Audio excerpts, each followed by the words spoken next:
Nyota wa upande wa Pazi ambao wamepoteza mchezo huu wa leo dhidi ya Dar City.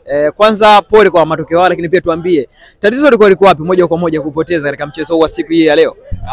Basketball kwa kwanza ni mchezo wa mistakes.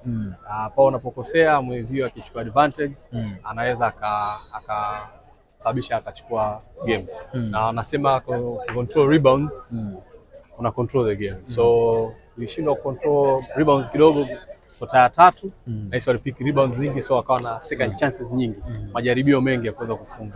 So hapo kidogo ndo katengenezeka hiyo gap, but ukiangalia fourth quarter tulikuwa ni funga ni kufunge, but still hatukuweza kukata gap kwa sababu tukifunga naye anafunga, still gap inakuwa ni lile.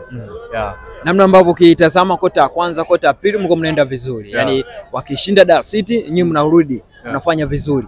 Kuanzia katika kota ya tatu shida ilikuwa iko hapo, na kota ya nne pengine kama unaonekana moja kwa moja pengine ni uchovu au ilikuwa ni tatizo nini moja kwa moja ambao mmepoteza? Si sawa, uchovu nikataka kwa sababu mpaka game inaisha si tupo ndani tunacheza.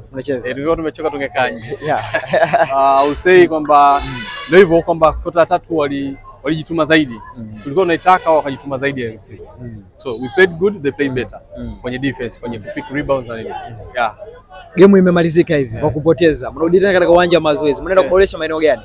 Maeneo kuboresha ni rebounds, second chances, composure, hitting free shots.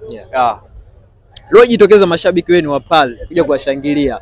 Namna ambavyo kuanzia dakika ya kwanza mpaka dakika ya mwisho wa mchezo. Mmepoteza katika mchezo huu leo, pengine inaweza kuwa disappointed kwenda kwao. Una kipi cha kuambia mashabiki wa Pazi? Mashabiki wa Pazi naambia kwamba waendelee kushangilia. Tunaahidi mengi na tutajituma kadri tuwezavyo kuwafurahisha. So kushukuru sana Joas. Pamoja sana.